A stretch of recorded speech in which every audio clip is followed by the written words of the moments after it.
Hello, everyone. Hey, what's up, everyone?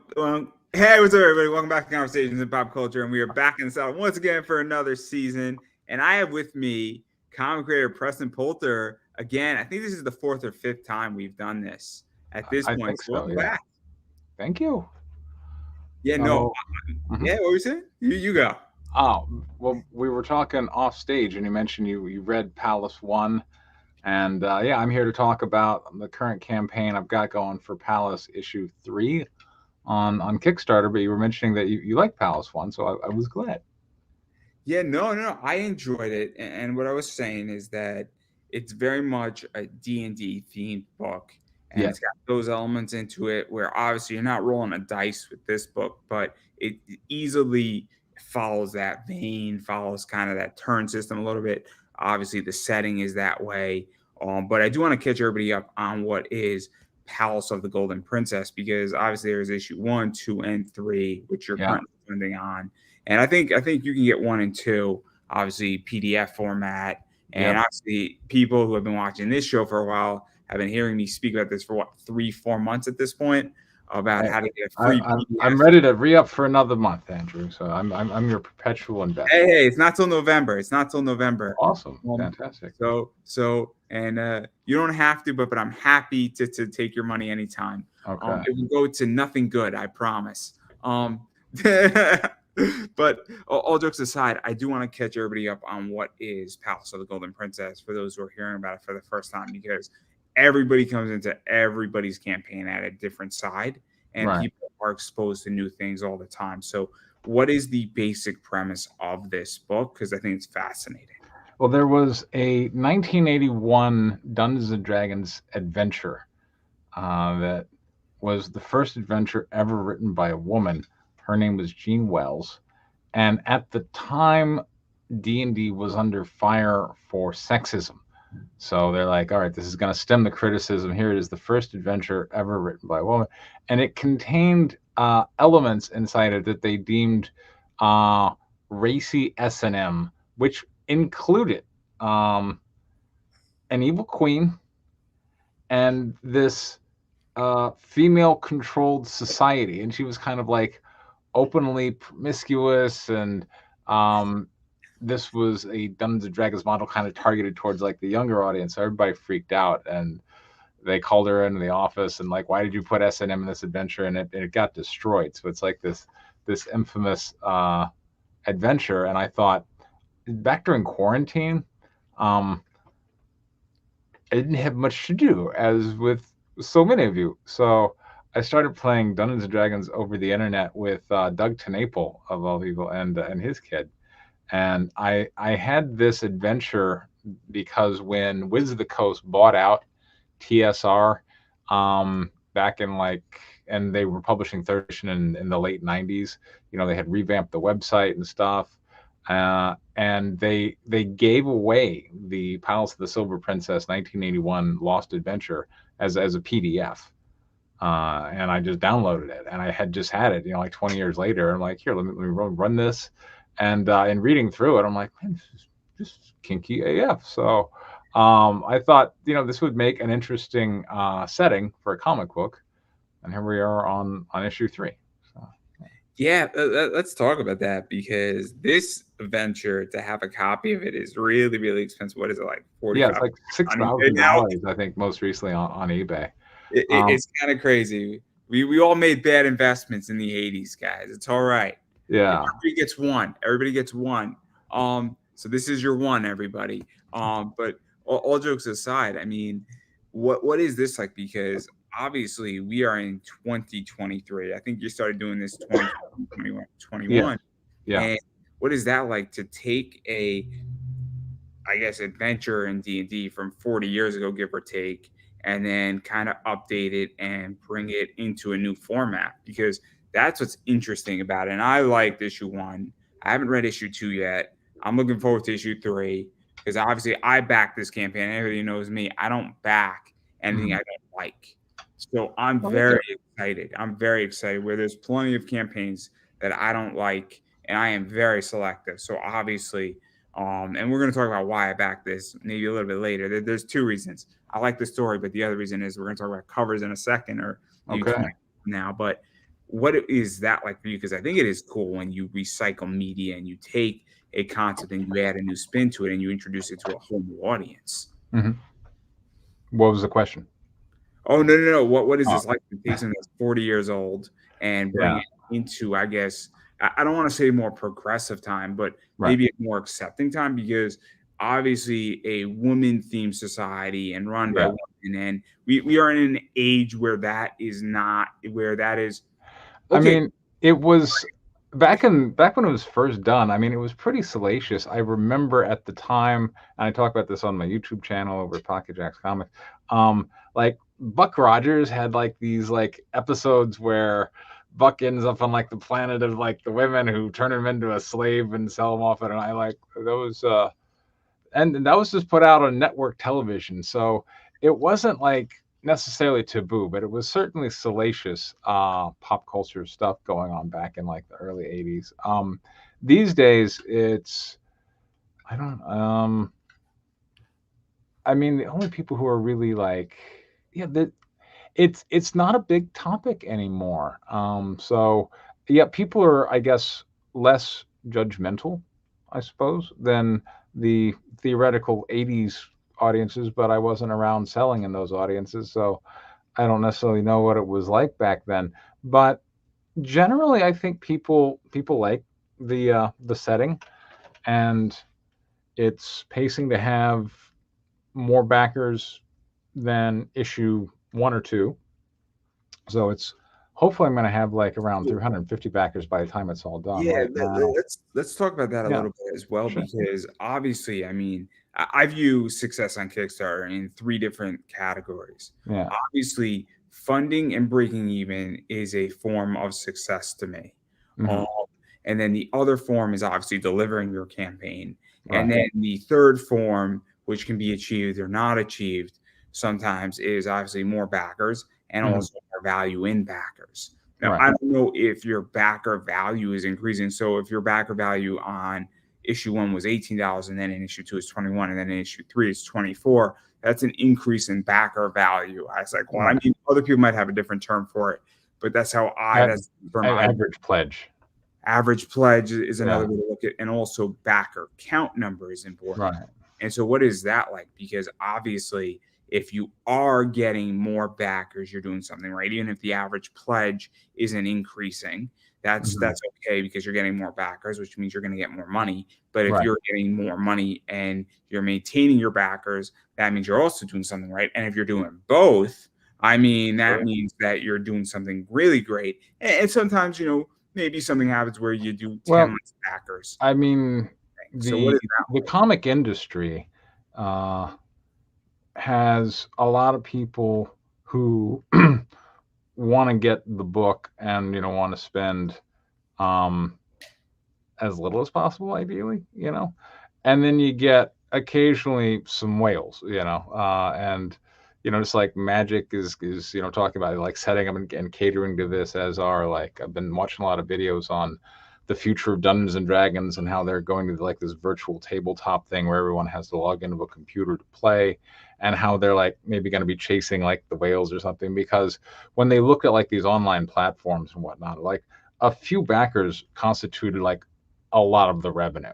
There would just be like some people who would just be like, yeah, I want one of everything. So when it comes to like average pledge on Kickstarter, it's, did you have a really hot cover that that somebody just wanted to buy in metal and print and all this other stuff? Because spent like $500 or something, and that'll knock your average pledge, way out of the park.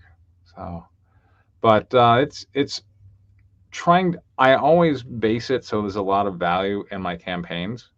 Um, so I try and make sure that I'm providing a good story for people, and that they're going to come back. And I remember I was talking with Mindy Wheeler actually a couple of weeks ago about comic books, and she was like, "Well, you're never going to sell as much as you do on the first one." I'm like, "That's not true. I mean, like each of my campaigns, like White Lily 1 through 5 and Guinevere 1 through 5, and now Palace 1, 1, 2, and 3, you see, increasing backer numbers as you get the successive books out." So So let's actually talk about that because I think that Mhm. a campaign done right, I think it should be a ramp going upward, not Right. down.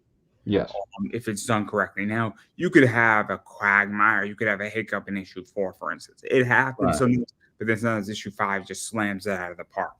Right. And things could happen. It could just be a weird thing that happens where you do 10,000 on one and then you do 9,500 on another. But if you have a $500 dip, I don't consider that a setback because that's just like that's not even I think like a 2% margin of error. Mhm. But I digress. But what is that like for you? Because obviously, I think story matters, and Mhm. because hot covers and variants and sexy covers, they can only take you so far. Because I'll give you an example. I backed plenty of number ones because I love the cover, but then I Mhm. thought the story was dog shit. Mhm. I'm like, I'm not back for issue 2, Yeah, right? that's what I've been told, and raised on is the idea that the writing doesn't sell the issue, but the writing sells the next issue kind of thing, you know? And so for me, I don't like I back the book, and I'm not gonna say whose book it is. Issue Mhm. 1, I'm like, okay, this wasn't good. It was okay. Cover Right. was okay. Let me give it a shot. Guy's a friend. Issue 2, and then after spending $40, I'm like, I can't do this for another $80 or Yeah. $100. I just can't. And I don't know if the writing got better, but like I didn't need to know the character was a bitch. You didn't need to spend the first issue and a half telling me the character is a bitch. I Mhm. got it. It would have taken 6 to 8 pages if you really wanted to hammer it in and pack it in and make it crystal clear. I Yeah. didn't need legitly 35 pages of that. I Well, didn't. a lot of people don't workshop writing, and I think a lot of them need to, you know? And that's what I do on my channel. It doesn't get a lot of views at all, but I think it's a necessary function for people who care about the craft and writings to come together and, like, "Here's my script, what do you think?" So and, yeah, a lot of it comes down to efficiency where you can just tell somebody, "Okay, you've been doing this for 35 pages, you could condense it to 6," you know? Um, My understanding of this person is that they might have had a contract, and I think they did have a right, contract with a publishing house, and they wanted 6 issues. So right, now you're in a position where you need to put what is known as filler into a book. right. And that's part of the problem sometimes, I think, is that somebody says, look, I know that there is a contract out there where they want 6 issues. I need 144 pages. And so maybe I need to expand this idea because the meat of the story is issues 3, 4, and 5. 6 is the wrap up, but I don't have anything for issues 1 and 2. And so if I just develop her character and pack it in and reiterate it and have little side things in there that mean nothing in the long run, and because that's what I think happens sometimes. And also, I think Right. that's the hopefulness. And I think sometimes a story should be 4 issues. I don't think that there's a problem with 4 issues. I'm a big fan of Gun Honey, and Gun Mhm. Honey is 4 issues of really good story. Well, I do 5 traditionally, so 5 is Windsor fine is with me 5, too. White It's Lily good. is 5, Palace is gonna be 5, so, I don't care if you yeah, do 5. I don't care if you do 50. right, If it makes sense. I don't have a number in my head. The point is that I just don't want you to if you were to do 50 issues of Palace and there was 10 issues of just pure filler, I'd be like, right. the fuck? Like, Yeah, yeah, I mean, don't get me wrong. I'm a big anime fan. I love Naruto, and I love some of the filler episodes in Naruto. They're great to just chill out, relax, open up a cold one. But I also get to the point where I'm like, great, I don't like these 20 episodes of filler. Let me just skip this. I don't need to watch this, but I like this arc of filler. That's 4 episodes. But I digress. I think, but you brought up a really interesting point because this is what I like about Palace is that I don't feel like there's bullshit in your book. how do you And mean? You mean just like filler, I guess? yeah, like, and I don't feel like there's wasted motion, where I feel Mhm, like we're telling a story of, this character, Thora, right, obviously this society run by women, what happens in their society when shit goes wrong and they make a bad decision in mhm, some ways and they don't live up to a fulfillment and a promise. And then now we're going through a lot of stuff and she's obviously growing as a character. And so that's what I kind of like about it is that we get that. And it's very interesting because I also think you touched upon another thing where you're portraying strong women mhm, and you're also portraying really, really bad women at the same time. and evil women to some degree. And so I think it's really interesting because you're touching on both things. And I think a lot of comics don't do that well. And I think you really hit a niche that you might not get a lot of credit for. Well, thank you. I do my best. Did you read Guinevere or White Lily or any of those? I read White Lily. I did not. It's good, right? I enjoyed White Lily. Yeah, What White Lily was the airplane one, right? that's the airplane one. Yes. Yes, I did Yeah. read White Lily. I enjoyed that because I really enjoy dogfighting. The shooting the airplane stuff, guys. Not Michael Vick. I want to make that crystal clear. Yeah, exactly. Yeah. The dogfighting is up in the air. It's not Yeah. dogs fighting in a pit. I need Yeah. to make that crystal clear here. But I enjoy White Lily because I think there's some truth to it as well. Mm-hmm. Um, Okay. I did not read Guinevere. I just have not got around to it. That's all it is. Is that it's nothing against Guinevere. It's got obviously a lot of stuff in there. It does. Yeah. But what is that like? Because I think it's a real skill to be able to write a woman focused story. Because I don't think right now in comics that is necessarily being done the way. I mean, well, and it's being done. I mean, there's certainly like a number of female centered titles. I would say like Zenoscope, because Zenoscope has similar model of like if you want sexy covers, you got to have lady characters. And yeah, you could do it with men. I am an equal offender. There I'm you an go. equal offender, and I have Right. no problem where a man just having his mask in front of his junk. I support that completely. I want to make that crystal clear.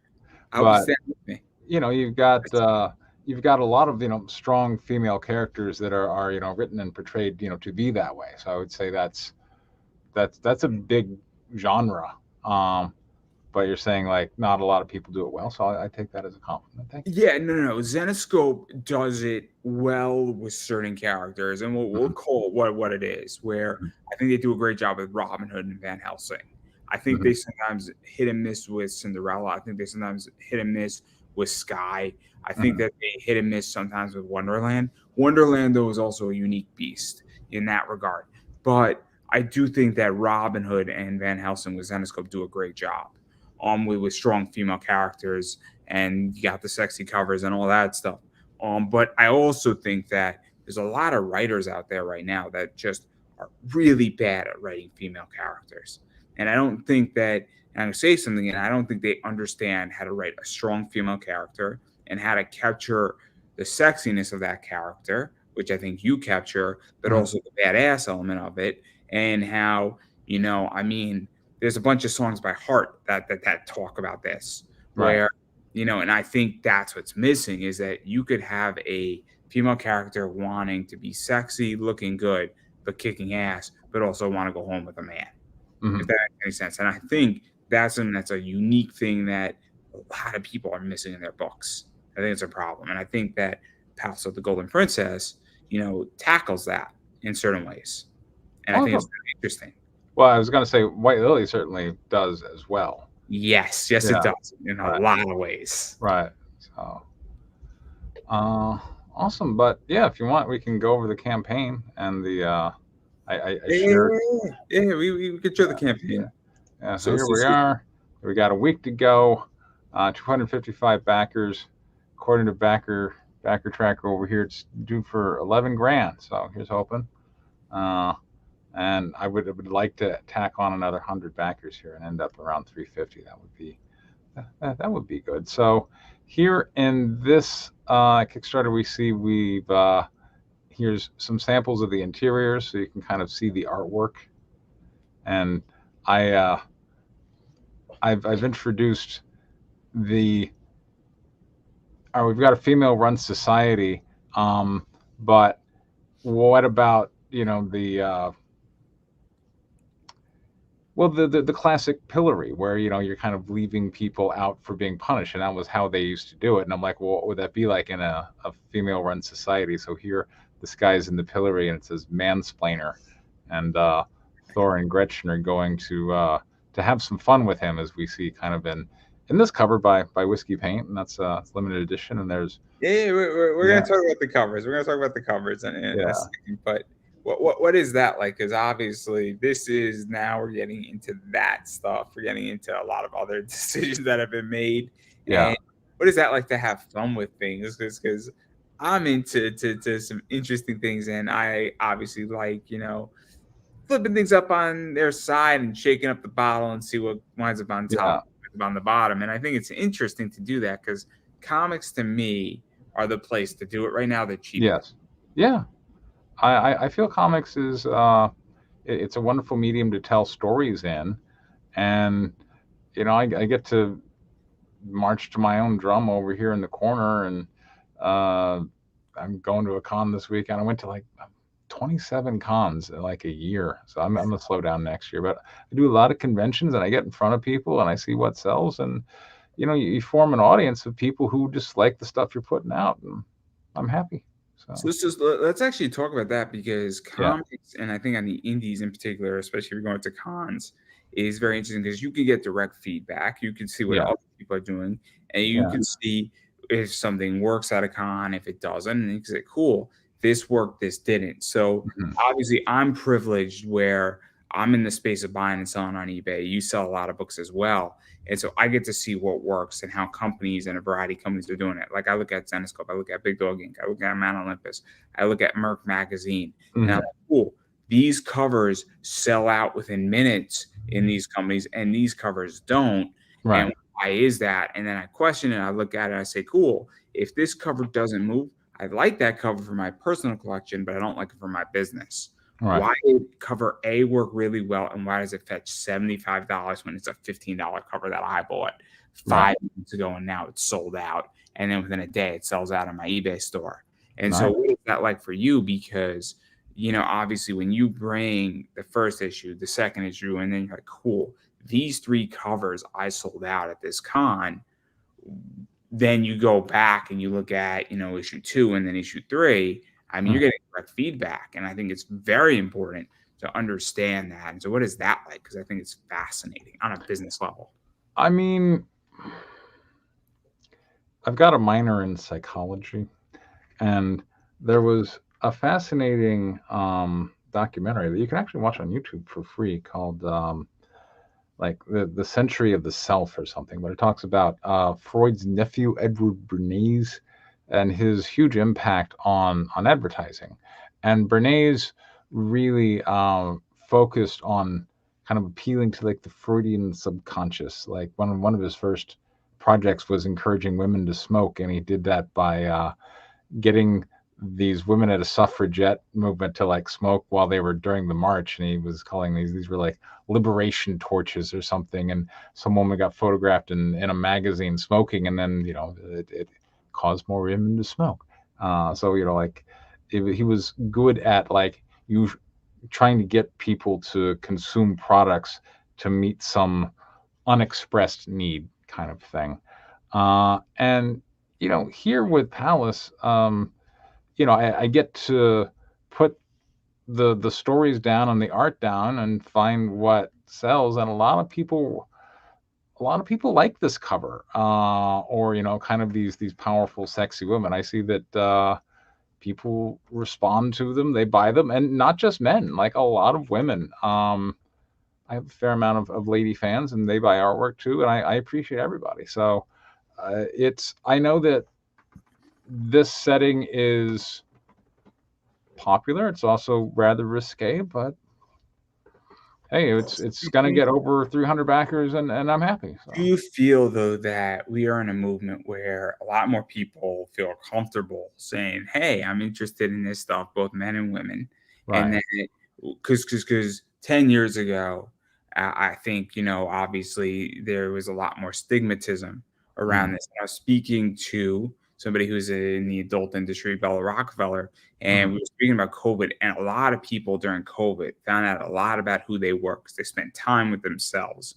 And I mhm, think a lot of people, and I think if you did not know, if you went, obviously nobody chose to go into COVID, but if you didn't come out of COVID knowing who you are and what you like and what you don't like, then I think you failed. Because okay. Yeah. COVID really, I think, forced people to discover who they are, what they want to do, how they want to do things, and what they enjoy. And Mhm, I think that it also forced people to start asking real questions. And so I think that obviously something like this and what you've created, a lot of people are into it for a lot of Yeah. different reasons. And I mean, we don't have to go into all of it. It could be sexual. It could just be Right. fantasy. It could just be saying, hey, this is a flip up of sword and sorcery type style stuff. Right.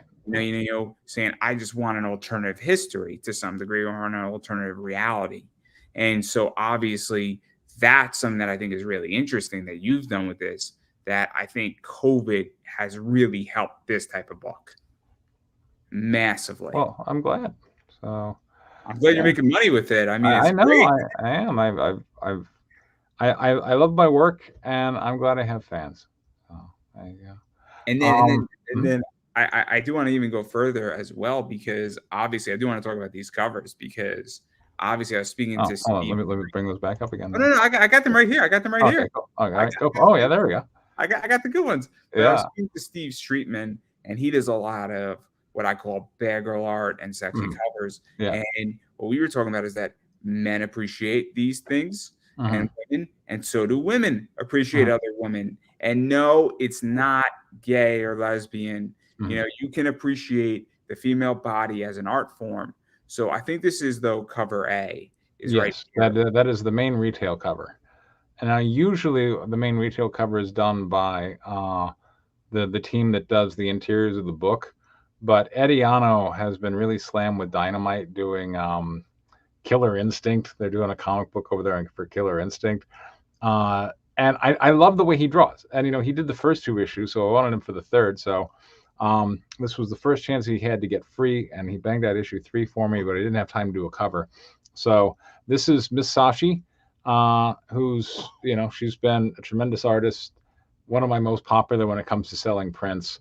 And I think that's a gorgeous cover that you should be happy to scoop up. At what am I selling at, like $10 or something? That's gorgeous. Anyway, So let's actually talk about that too, because I am a big fan that you should have different pricing for different yeah, books. In which that I think it's a mistake that if your cover starts at $20, $25, if your cover A starts at $20, $25 for a physical copy, I think it's a mistake, because everybody comes into a Kickstarter with different economics. right. Sometimes I only have $20, right? And Mhm. sometimes I have $100 to buy on a campaign, or sometimes I say, look, I just want to pick this up more on a personal level, or I don't want everything on this campaign. And you can exclude somebody. And I think it's a really, really bad business practice to not have a 10, 12, $15 cover for a cover A and then tier up or upsell. And so what is that like for you? Because I think it is really smart to have a 10 or $12 or $13, $14 cover, and then also have those higher tiers. And so what is I that? mean, so I'm attempting to do. I think about elegance, and I think, like, I don't like a lot of these Kickstarters where I see where they've got like every cover, and here's tier A where you got the cover, and here's tier B where you got that cover and the naughty version, here's tier C where you got that cover and the naughty version metal, and here's tier, like, and you end up with like 20 different, because you have like maybe 3 or 4 different comic book covers, and then all these different iterations of it. And so you end up with like this massive scroll over on the right, and a lot of those don't get filled. There will be like one hot cover and everyone will jam that one, and then the other ones are just like all this scroll space of unfulfilled things. So um, for me, I've tried to do this in an a la carte approach where, okay, boom, here's like you saw the main retail cover, I think $15, you get that delivered, free delivery, and a PDF of the book. And then it just kind of, if you want to add on other things like White Lily or Guinevere, they're available for you. Or if you want hollow foil prints, those are all available as an add-on. But instead of constructing the tiers pre-made where you get and a tapestry and a this and a this, they're all available as add-ons. And the idea is that, I'm offering great value at each tier and Do, encouraging people to get more. And yeah, it's, do yeah, you feel that? I mean, I don't know how you feel and how many campaigns you back. I mm. hate campaigns that have 50 tiers. I hate them. It Yeah, drives I hate those too. Yeah. it's not because I'm not interested in you having a cover A naughty, a medal of cover A. That's not my problem. My problem is that I have to scroll to figure out what the hell I want. So let's say I like cover F. I don't have to spend 5 minutes scrolling for cover F. Exactly. So I would. It's not good for me. And then I'm like, great. And then after a while, if you have 19 covers, I stop looking after cover 7. I right. hate to say it. I Yeah. stop looking. So if cover 8 is really good, you lost me. I'll Mhm. back cover 5. Right. Happy Yeah. with it, but I'm like, I just had a campaign where they had a lot of covers and they offered a free metal card of any cover you wanted. And it took me 20 minutes to decide which Mhm. metal card I want. I'm like, You're this is wrong. Yeah. horrible. It's You're free. wrong. And I said, I'm Yeah. gonna fuck this up. It was terrible. Yeah.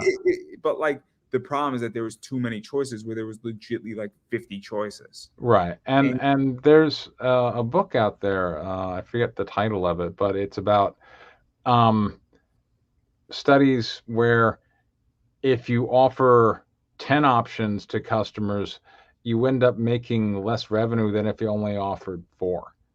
there's a study, and I forget the study who did it, but the hardest thing for immigrants when they come to America is the cereal aisle. Because in Yeah. America, we have 50 different cereals. And when Mhm. immigrants go in, and I've seen this firsthand, they look like a deer in headlights. They Right. don't understand what Reese's Pieces cereal is. They don't Yeah. understand what Wheaties is. And they don't understand that you have Frosted Flakes, Corn Pops, Smacks, and Fruit Yeah. Loops. And they're like, what the fuck? Yeah. I mean, it's Yeah. funny Yeah. because nobody's getting hurt, but it's Yeah. also you realize really, really quickly that oh my god, this is not normal in other countries. This amount of choice, and I just think it's crazy. And I think what you do is that you give me 5 options, Mhm. so and all 5 of your options are pretty good. And So that's why I put together some cool bundles. Like for $99, you get all the naughty covers and this cool like comic portfolio because and I'm proud with how the covers have performed in this one because a lot of times in past campaign there's been like one hot cover that everyone just goes and grabs, and the other ones will just languish. But here there's like the love is spread out. Like you like the whiskey paint cover, and some people are fans of like the RB White cover, yeah, and actually talk about that too, because I sure. think that's interesting. I was speaking with JD Calderon about a week Mhm, ago, and he has 2 or 3 winners on his campaign, and mhm. the other books are just not carrying their weight. Now, Right, one of those covers was dirt cheap, so it's like the break even point on that cover is easy. But there gets a point saying, look, these covers aren't a contender, where the right, one guy is just killing everything. And right. there's nothing that's a good problem to have. I Mhm, mean, it's good that you have a cover that's legitimately carrying the whole campaign. There's mhm. nothing wrong with that, but there also gets a point saying, did if 2 covers out of your 6 are carrying the whole campaign, I mean, you kind of messed up on the other 4. I mean, by Yes, definition, and exactly. that's not And good. and I gotta say that's where I've gotten I appreciate every artist that tries to work with me. I know that I'm not for everyone because I will tend to give some pushback and go, can you do this or can you change that? And it's because like I've gone through so many experiences where there's a cover out there and just nobody wants it. And and I've seen them enough to go, yeah, that looks like a cover that won't sell. So can we make it into something that will? It's because yes, you end up in this situation otherwise where you just this artwork isn't pulling its weight. So Let's actually talk about that, mhm. and not in anybody particular, but Yeah, I go into a comic shop and I'm like, that cover is not for me. right, And if you walk into a comic shop and they have 10 or 15 of those books and it's from 3 weeks ago, there's a reason why. It's either the writing is really bad or the cover sucks in it. right. And it's not moving things or nobody cares about that book. There's only 3 reasons why a book doesn't sell. But I think it is very important that, and I think artists sometimes don't know how to table their ego, where you're not insulting somebody's ability. You're saying, hey, look, I needed to do X because I need to sell it Right. because you're paying for it. It's And there's, like inherently there's kind of a conflict between the interests because I want something that I can resell for a profit and they want to get this done so they can get on to probably a more important client. And I understand Um, but yeah, it's that's where the really successful art comes from, in my opinion. Is it's the feedback of the can you change this and do that, and yeah, I'm happy with how all these covers turned out. So Yeah, let's actually talk about this because this is the fun one where yeah, obviously Thora's having a good time and yeah, her little friend's having a great time as yeah, well. And she's into a little bit of change, so she's yes. having a good time with that. I don't know what's on the other end of her chain, but that's all right. Okay. Well, this is a We can point all of view. find You out. see, We'll all find out together. okay. Well, here at the bottom, this is like the front of a collar. So she's got somebody by the neck and she's pulling him. See? Hey, hey, hey! Okay. She's an equal offender. She That's is. all I'm gonna Well, we don't know who's in the collar. It's us, really. It invites the viewer to into the fantasy. But say. So many things can be said. So yeah, many things can be said. it's very it's very provocative. Well, I love it. I love it. Yeah, I am a strong believer. So obviously, I yeah, interview yeah. adult entertainers on this show. I've had Mhm. real conversations with people. I'm having one on next week. Awesome. She's a great individual. It's going to be a blast. She's going to be a blast. Bella Madison is such a fun person to hang out with. But obviously, I love things that facilitate a conversation, and I love getting controversial. In that, I love art that's controversial. I mean, I'm a big Robert Mapplethorpe fan. Oh wow. Okay. I mean, I absolutely love him, and I've Okay. had conversations, and let's just say that whips are fun. Yeah. The way he uses them, they're Right. very fun. It's Okay. art, guys. It's art. I want to make that Yeah. crystal clear. There you go. But it does facilitate a conversation, and I think Yeah. that cover facilitates a conversation. So, what is that like? Because somebody passes by your table, they're gonna stop. They're gonna Yeah. stop. They're gonna say, "What's this?" Yes. And that cover has really been the face of Palace uh, for a few months now, and like I said, it's to me, like if you look at that cover ad, I'm just like, do you like this? And then like, yeah, then like you don't really need to say anything else. I'm like, okay, sign up here. We're about to launch, So I mean, uh, because that's the thing is that, and this is my question to you, is that I feel that right now with comics is that you got to get somebody to stop and take a look at it. Then you got right, to convince them with words, pictures, a little bit of story, maybe a concept, but you got to get somebody's attention. I mean, there's a million things that I can do right now that I'm distracted by. I'm a big anime fan. I'm a big sports fan. I mean, tomorrow night I'm watching Thursday Night Football. I'm not thinking about anybody in comics tomorrow night.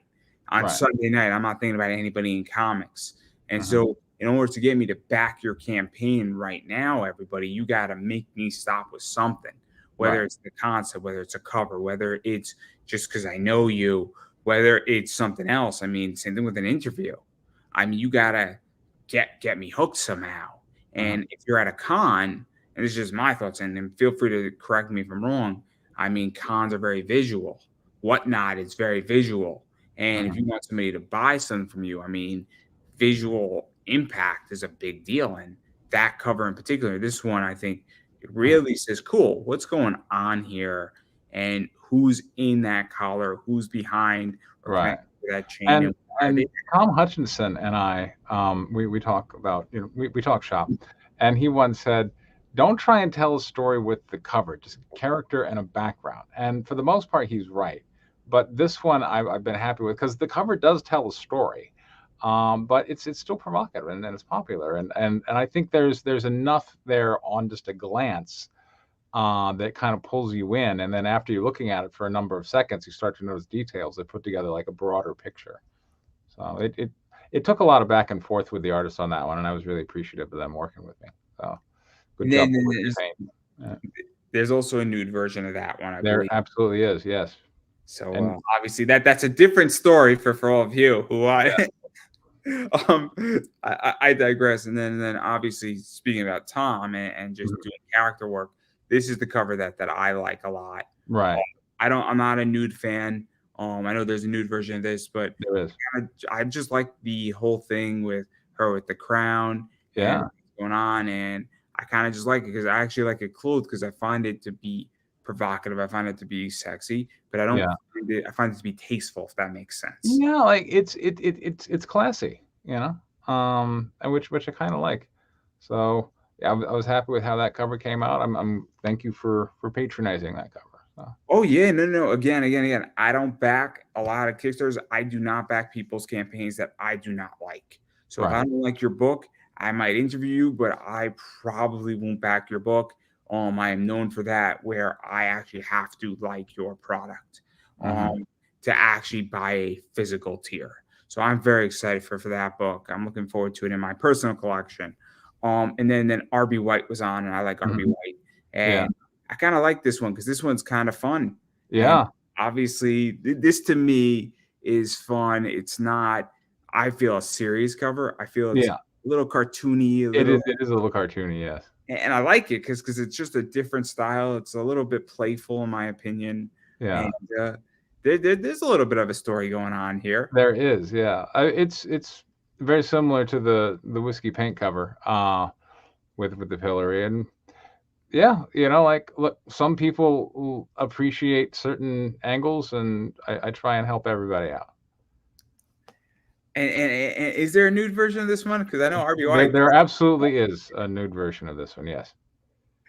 So I think that's really interesting, and I kind of like it because I think it's also important to have different styles in your Hmm. campaign. Right. Because this is just my view, is that a lot of reasons why I don't back people's campaigns is that the whole fucking thing's generic, Yeah. and I can't take it. I can't take it. If you just have a bad girl art book, I mean, it's great and I appreciate it, but like, if you have 5 people who all do the same style, there gets a point where I'm like, there's nothing special about your book, and then the guy next to you is doing the same shit. Like, Hmm. this is where I think that having RB White and doing whiskey paint and having that stuff all mixed up in there is very important, because it's not anymore where you're making me stop in different styles. And then there's this one too, which is just very um artistic, is a good way to put it. Hmm. And definitely I find this to be a little bit more of a fine art type, cover. Yes. So, and this was I sell a lot of Frank Frazetta, and there's a Frank Frazetta add-on bundle for this campaign where you get a Frank Frazetta Gorgeous Fantasy art book, a book of every book cover he ever did in chronological order, and a storybook around Death Dealer. They're all hardcover books, and it's a $99 add-on. And I sell a lot of just Frank because I'm a Frazetta dealer, but I know like how many people come to my booth and just buy them, and so I'm like I wanted something that was kind of in that style. So that's I asked Whiskey Paint to do in the style of Frank Frazetta, and that's what we came up with. And that's one of 50 uh, in terms of how many comics we're going to issue. So yeah. Yeah, what is that like to really do that? Because obviously there are people who collect certain artists and Hmm. styles, Yeah. and that hits a different niche completely. And I know this is sort of taboo and maybe not the best thing to say, but I know people collect certain artists and they don't necessarily care who's on the campaign, but they say, "Hey, cool, if this is a Frank Frazetta homage book, and I need to have that in my collection because I'm a Frank Frazetta collector and adjacent." And that's a big thing right now with comics, where I know people who collect only bikini issues of comic books. And that's, they don't really care what is in there. They just Mhm. care that they want that. So they'll do the Street Fighter, they'll do the Top Cow, and they'll do the Zenoscope Swimsuit Edition. Yeah. And they're not necessarily a fan of those companies. They're a fan of a style. And so Hmm. what's that like? Because you're also opening up a bigger audience to some degree. Hmm. You know what? I didn't think about that till you said it. It's a good idea. I should start doing swimsuit covers. Oh yes, Fair yes, enough. yes. Yeah. I would love Thor in a Thor swimsuit. in a swimsuit. Okay. Love it. Oh, Off I go. oh my god, it'd be so good. It'd be so good. Yeah. I'm down for it. Do it like right at the Yeah. start of summer. Oh, it'd be great. It'd be great. Like Yeah. do it like May. Oh, it'd be Yeah. great. So good, so good. So many people could do that book. Just get like Elias Chazudis on that book. Oh, Yeah. you'll be He's, going. he's hard to get, but yeah. You got to start now to get him in May. Oh, Okay. There we go. That's a good idea. Yeah. I'll reach out to him. but because that's what's cool about that book, I think, is that you're hitting a very interesting niche where there's people who will come potentially to this campaign for just that book and for your dealer, and obviously that add-on. And so what is that like? Because I think that's really important that obviously you have an advantage that other people don't have in that regard. What's your question? Oh, no, no, I was just saying, what is that like to really capture that niche? Because you Oh, have the uh, ability to add a lot of value in that regard. Because if you are a Frank Frazetta dealer and you have mhm. that cover, and then you could add the bundle of those books, and those books are can be a pain in the ass to find, and somebody wants those books, I mean, that's like a home run waiting for you. I've I've started to tailor my cons. Like I've discovered I don't like anime cons. Like the patrons there don't really respond to my stuff. I like like the old school RPG cons or like horror cons because there's fair number of Frank Frazetta fans there. And they'll go, oh wow, and then when I start selling those books, it certainly helps revenue quite a bit. So That's I actually hope I haven't been to a con yet with these covers and prints. I hope that they sell. We'll see. I'll let I you was know. having a discussion with somebody. So obviously, I Mhm. have an eBay store, and Okay. what I'm Me figuring too. out is that I like to put certain things next to each other. So what I find is that Mount Olympus works really well with Zenoscope. It works really well with Big Dog Ink. It works well with Eterno Press. It works well with Merc Mag because those audiences cross reference. And then I'm looking for other companies that fit into that narrative because I want the person who's coming for whatever it is, Mount Olympus, for instance, to say, "Cool, you have this book that I like that's done by this person or similar." And then done by this person, done by that. And then I want them to buy 15 books from me because it's an easier sell for me. And I want them to become a customer saying, oh, you have everything I want. And so, what is that like? Because when you go and you do RPG cons, you do Comic Cons, and you're really tapping into that market.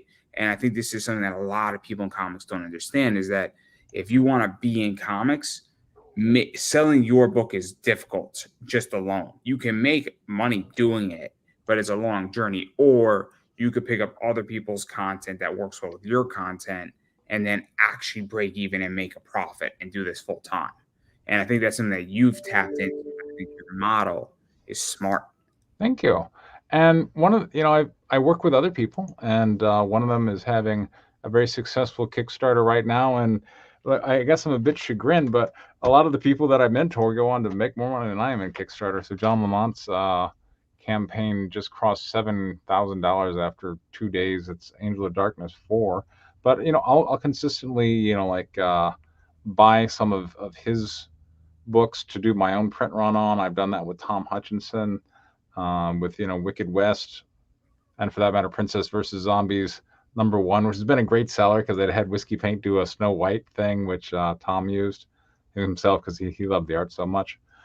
And for that matter, I will make Guinevere and White Lily available at wholesale to other people because look, I've been there when you're buying your very first Artist Alley table, and what do you put on it? Like here's like your comic, and then you have all this unused space, and I was having this conversation with somebody and they yeah, didn't get it because yeah, I come to the position, and this is just my thought, is that I want to turn a profit. So when I do my first book, I want to mm, sell my book and I want to also say, look, I have one, two, maybe three covers. That's great.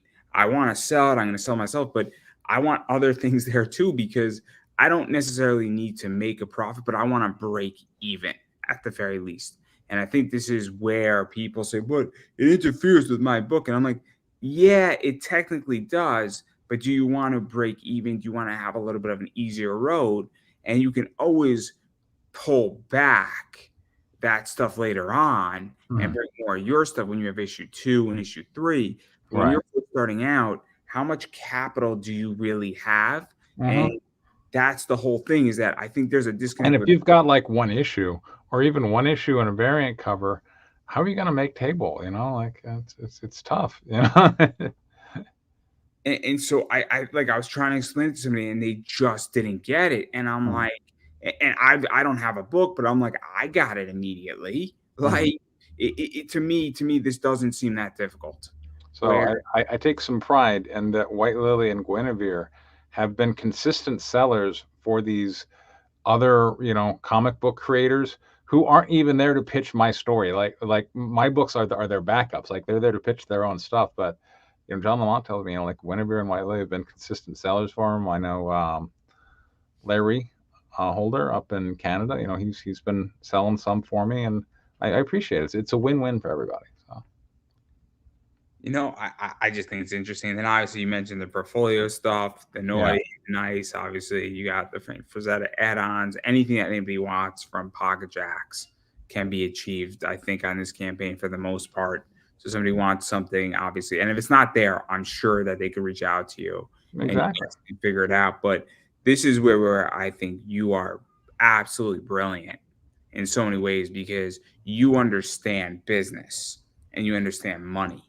And I think that's your secret sauce in a lot of ways. And this is why I like talking to you because when I speak to somebody who understands money and understands business, it's very different. Because I don't think you're obviously a comic creator, you're a writer. I know you've done some stuff with movies, but I think all of that comes second to understanding business and actually understanding how to make money. Because I think making money directly from comics is really hard, in my opinion.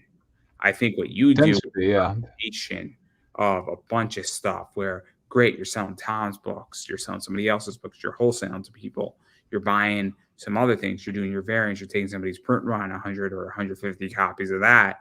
And now all of a sudden you have multiple revenue streams that all surrounded that equal a really, really good living. And I Mhm. think there's this mystical position in comics. And this is just my thought where I'm going to write a comic and I'm going to make $1 million. And I think that has to be beaten down and destroyed. I really do. Yeah, I mean, I don't know that we have to do that. I think the world just does that for you. You go out with these expectations, and then after you go through your first campaign, you're like, well, that was clearly way off. And then, dust yourself off and get back on the horse. That is true. I know all about that. I know all about that. I've fallen off the horse way too many times, and Yeah. even in my business, I've fallen off the horse way too many times. But I digress. Because I think what you do is the answer. I'm also a big Pat Shan fan, and I think what he does is the answer. And Hmm. I honestly think that what people should copy your model, not every aspect of it, but definitely picking up wholesale and doing Mhm. that, bringing in other people's books that do sell well and can sell well, and put it next to their books, and obviously find a good fit. So if your book is about werewolves, obviously with Tom, Ursa Yeah. Minor is a Ursa really Minor, exactly. Yeah. is a good one. If you do a Wizard of Oz book and you have a trippy Wizard of Oz, the Wicked Witch of the stuff, and that Tom does with his Oz stuff might be a good fit. Or Guinevere might be a good fit because it's definitely a cousin to it. Um, Mhm. I think obviously you want to have books that are synergetic with each other. I don't think that you should have a not safe for work book if you have a child's book and a Mhm. children's picture book. That doesn't make any sense. I mean, I will carry them, not necessarily on my table, but just because if kids come by, I want to shove something in their face to get them looking at No, no, that. no. You get where I'm going with Yeah. the Yeah. Of point. course. Yeah. I don't want to sell. So Rob Matari just did Wolf Pups, which is a Mhm. children's book. If I am selling a not safe for work and that is my brand and my first comic, I'm Yeah. probably not going to have a kid's book Yeah. next to it. I might have something like Guinevere next to it. I Right. might have something more adult next to it, or Yeah. something like Nightwolf next to it by Rob Matari because that's more of an adult book because Mhm. I want to sell books that work together well. And then Pat Shan, and the reason why I want to bring him up is that he has a lot of writing gigs along with his creator owned stuff. And I think that's something that other people really should consider doing as well is that doing creator own is great and you should always, if you can, do it. But it's very important sometimes to also take a writing gig or have a day job. There's Mhm. nothing wrong with that. Having other income streams matters because guess what? It takes off huge amounts of pressure. And that's just my thoughts. And maybe I'm wrong. Maybe I'm wrong. And I'm more than happy to take the L on that. But that's what I think. And I think a lot of people do not understand either of those points. But that's just what I think. But Business lessons are there, and I didn't come up with any of these. I just, you study business, you read some books, you listen to some lectures, and you start to do, oh yeah, you know what? I shouldn't have blank space on my table. I should put things here, I should have alternatives. If people go, I don't like that, I go, well, how about this? So it's I you learn. Yeah. I agree, and I was trying to explain it to somebody, and they just didn't get it. I'm like, okay. I'm like, alrighty. I can't help you. I can't help you. Exactly. I just want you to make some money. I like making money too. I have a lot of books in my eBay store, and I have a lot of different sectors in my eBay store. There's a reason why I carry Mount Olympus, I carry Merc, I carry Mhm. Comics Elite, I carry Zenoscope, because guess what? There's always the person that says, not a fan of Mount Olympus. I have a bad taste in my mouth of them. I love Zenoscope. Great. I got some Yeah. for you. Somebody's like, hey, I want this. Great, I got that. I carry some indie books. Great. Awesome. I got you covered because I want to sell to everyone and I want everybody to have the ability to buy something they want. I carry a lot of baseball cards and collectibles because guess what? I sold Poulter cards to people. Mhm. It sounds weird, but guess what? There's all these women who are into sports and they want to collect women's sports cards. And I carry those. So I want to sell to people and I make bank on them. The profit margins are great, but that's my whole point. But I do want to digress out of this. And I do want to talk about the health of the industry because you've been doing this for a while. And Mhm. you are one of the people that I view as being very successful in this area.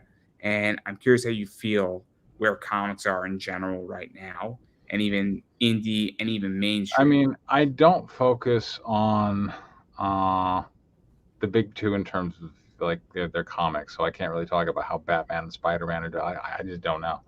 But in terms of like the big picture, I think a lot of comic book sales, particularly by the big two, were kind of being movie driven, and I have a feeling like maybe the public has gotten a little tired of superhero movies, such that, well, it's not just a feeling. Like, I'm seeing budgets change. I'm seeing like studios go, do we need that many superhero movies? Maybe we don't, so the audience interest seems to be a bit on the downslope, which means there's probably going to be um less of a, I guess, focus on, like Do all the you Marvel characters and Batman and stuff, which will probably have kind of a lack of or a depressing effect on comic book sales here in the next few years.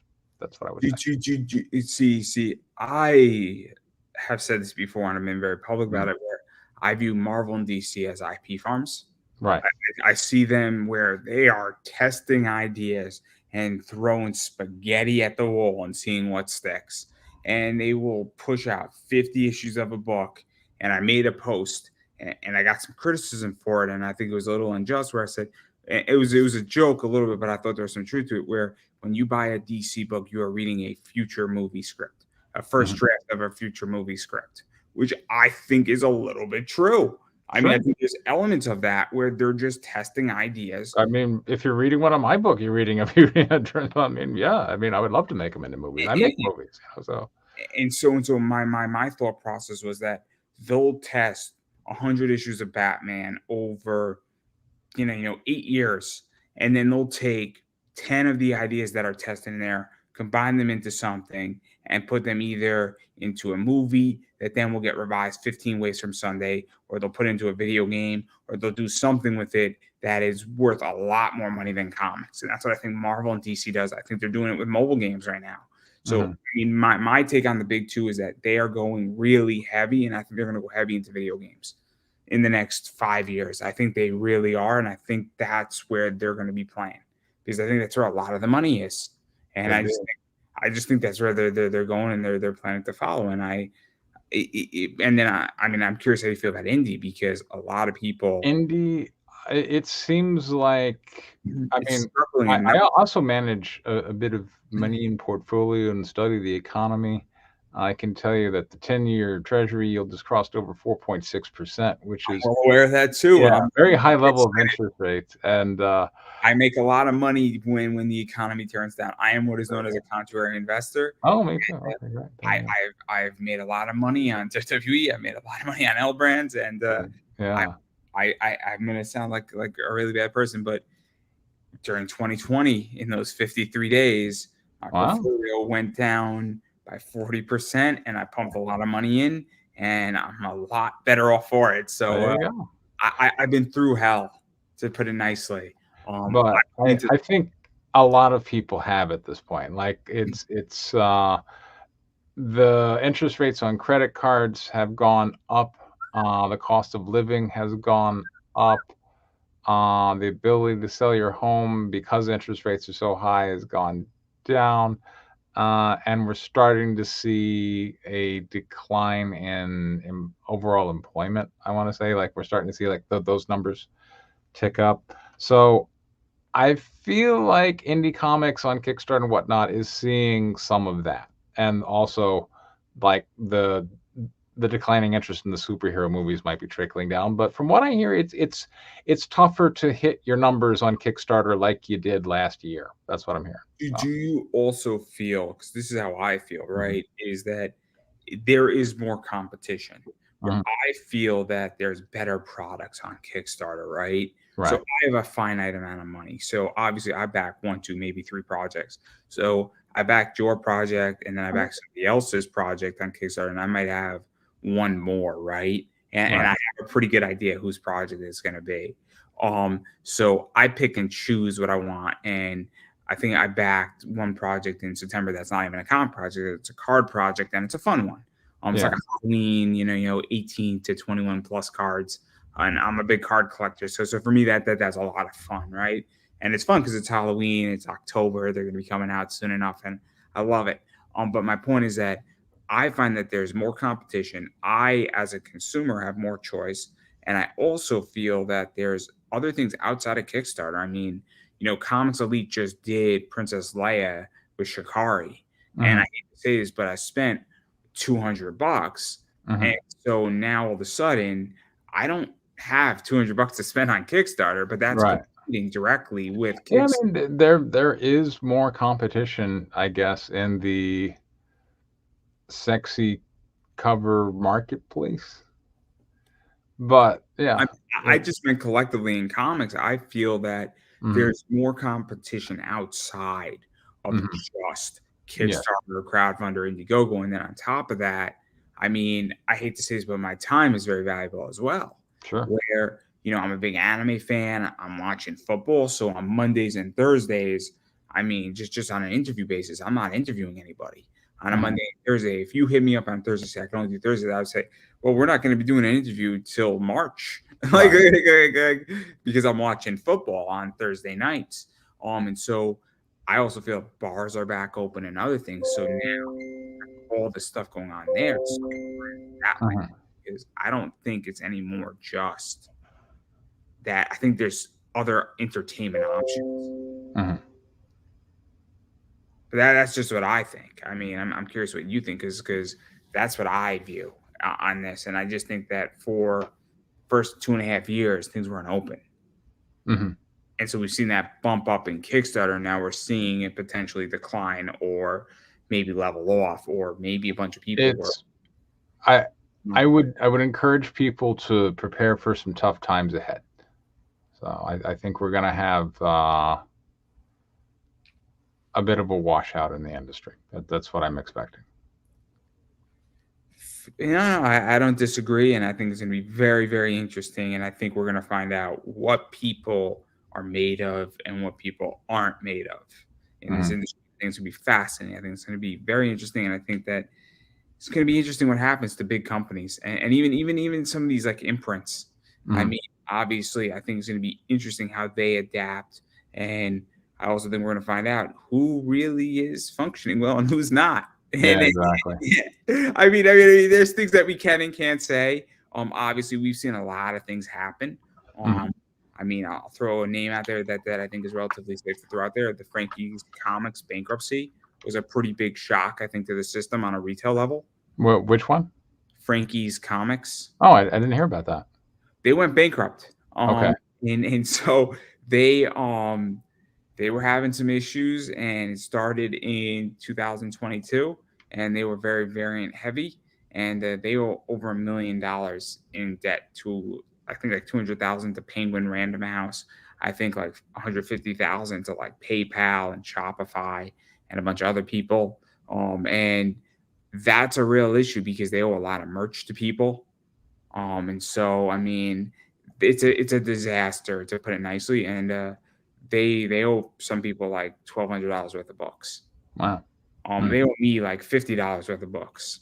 And what they basically said is that they like ran out of CGC stuff, where like stuff Oh is yeah. seed. So like it's a disaster, to put it nicely.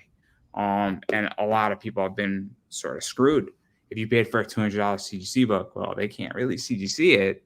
So Right. what happens now? I mean, it's a very bad situation because a lot of customers got screwed, and a lot of other people and a bunch of artists got screwed. So that this is what I'm curious about you, because that's how I view the whole industry is being rumbled, for lack of a better word. Yes, I Um, agree. I digress. I digress. But I do want to back out of all this, and I do also want to just highlight that you do a lot of stuff on YouTube. You almost have a writer's room and a I critique do. Yeah. on that. I think that's healthy. Thank you. I don't know how people get involved in that with you, but I think it is a Yeah, just go over look at Pocket Jacks Comics. I'm on YouTube. You'll probably find some of my latest writer stream, some of my old drama videos, and that's me. And enjoy. And I've got a link to my Discord there, and on my writer stream videos, and you can come hang out with us. We'll go over your comic book writing. We'll talk about it on the weekly stream. We'll help you find cover artists and put together your Kickstarter. I've mentored and really launched a lot of comic book projects at this point. And, hey, I'm happy to help. And what is that like? Because I've had a discussion with Tom, and Mhm. I do think it is very important to have mentors in the industry to some degree, and have people want to help young people coming up.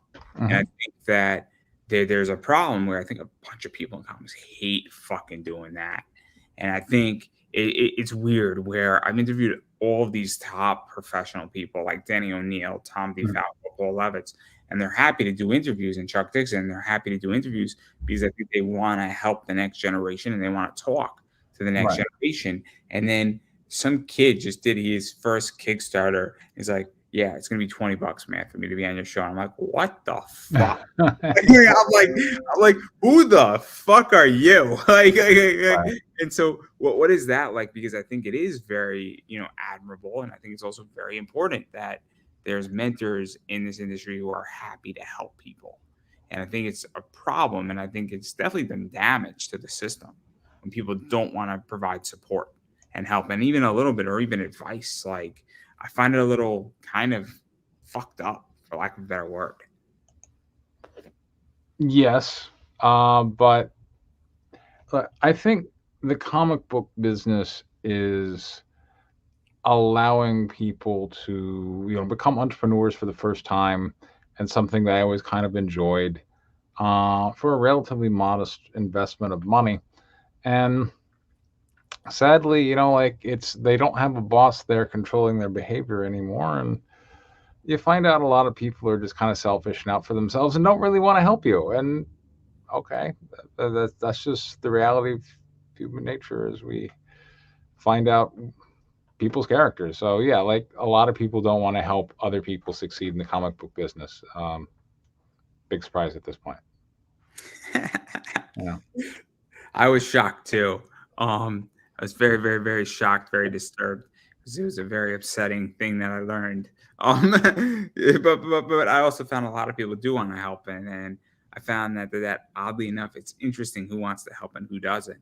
Hmm. But obviously that's where I'm at, with all that. And I think it's interesting, and that's just where I'm at. And obviously, I mean, I also want to talk about something else with you, because you do Sure. things outside of that, where obviously you have done movies, You've been Mhm. executive producers on movie stuff, and I think that you can correct me if I'm wrong.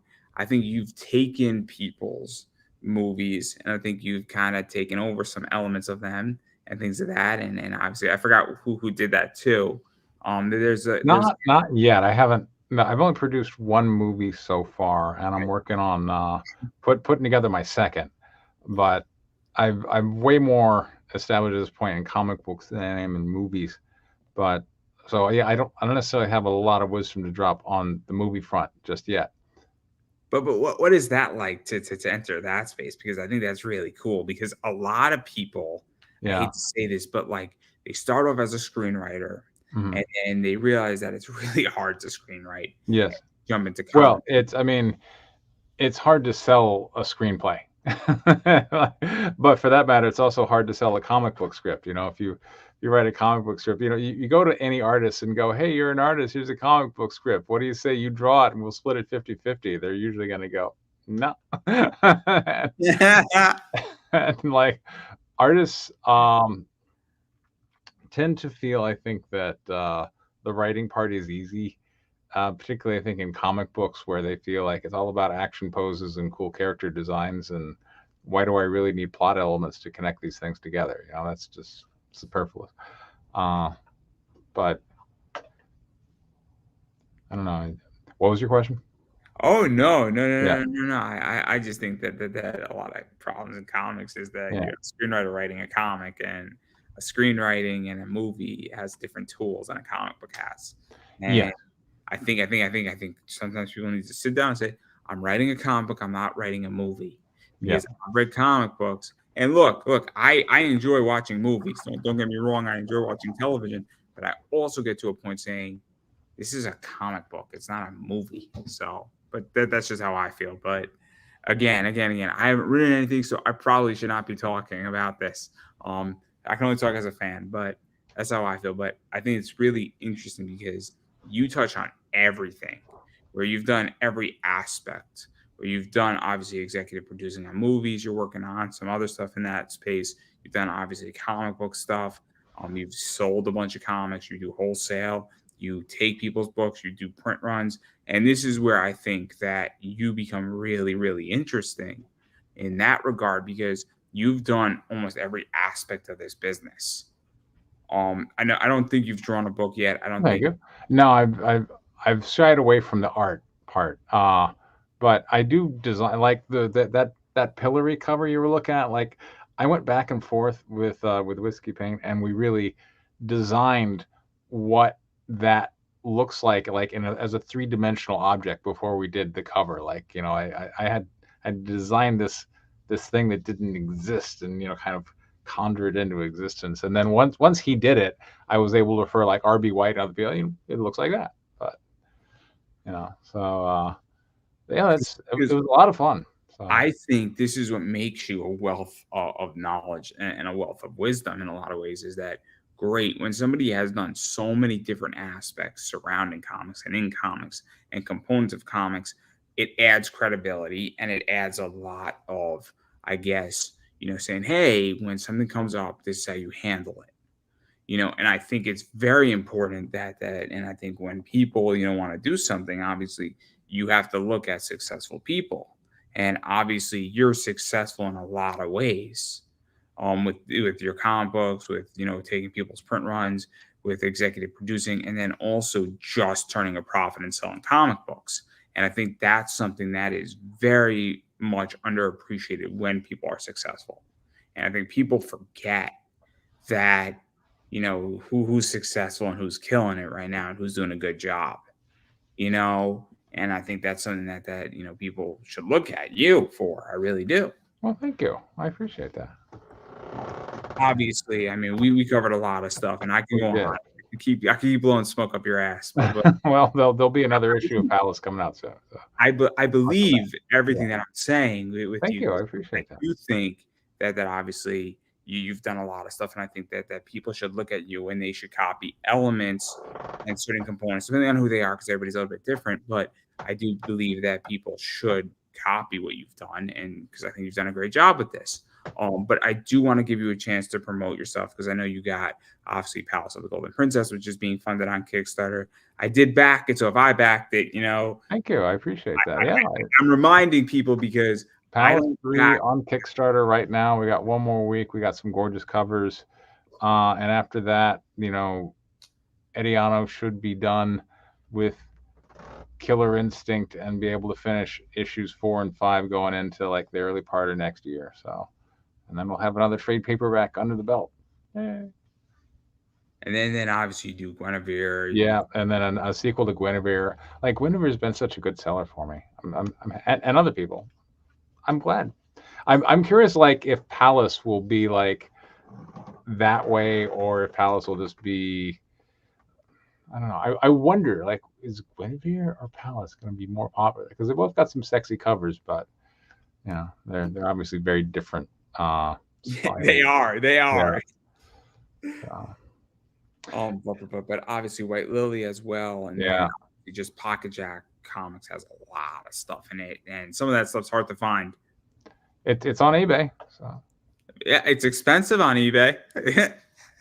I mean, I got the trade paperbacks up there. Like, I don't know what exactly you're looking for. You're looking for like one obscure variant. I mean, you don't seem like the kind of guy who'd be looking for like White Lily back issues. I mean, you got the trades. No. You've done some interesting stuff with I think White Widow. Yeah, like those White Widow covers. Oh yeah. I'm not a White Widow guy. Right. It's not my jam. I appreciate it. I've read like the first 6 issues or one of the first 6 issues, like that arc, is because I got some of them in like pretty cheap, like not all that expensive, but like those books are expensive. Yeah, those books are pricey. So if you're looking for those, good luck, guys. Exactly. But they're beautiful. They're absolutely beautiful. And that was when White Widow wasn't really known. So there I you go. know that was back when White Widow was just really falling into vogue. That was a lot of fun. So obviously that's a lot of stuff. Obviously you got a YouTube, social media, what is all that stuff for those who want to know, Discord as well. So well, mostly you can find me on Twitter or X at Comics Jacks, YouTube on Pocket Jacks Comics, and Pocket Jacks Comics on Facebook, as well as just Preston Poulter as an individual. So there you go. That's me. And Palace of the Golden Princess on Kickstarter, which is in the description down below that you can click on and check it out. Also, you can go to pretty much any interview in the last like 3-4 months, and you can find the link there too. So you can't miss it. And believe me, if everybody would back it, I would stop talking about it. So there you go. Until everybody backs it, in my audience, I refuse to stop talking about it. Thank you.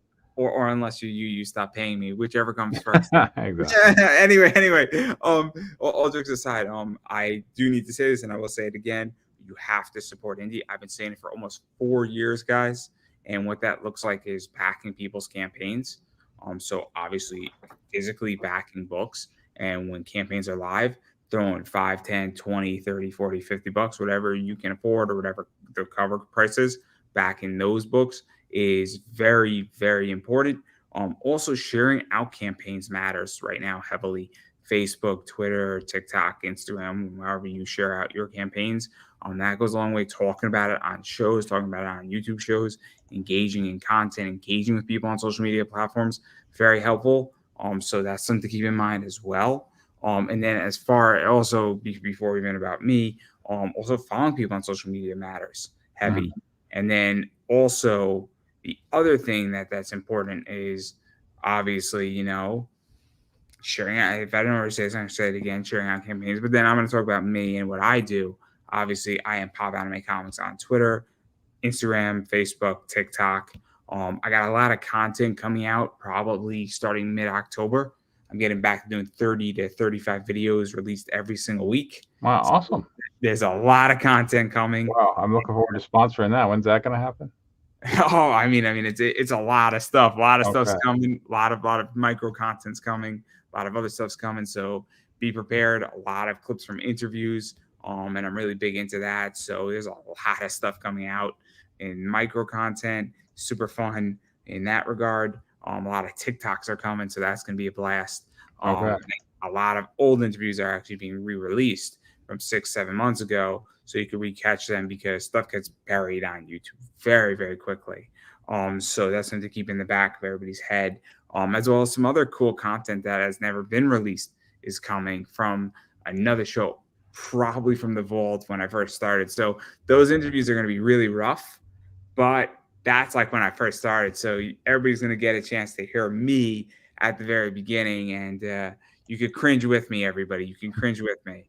But I digress. I also have an eBay store, Pop Out and Make Honest Collectibles. I have pretty much anything you think is in my store as far as variants. I have some rare cards in there. I have some other cool stuff.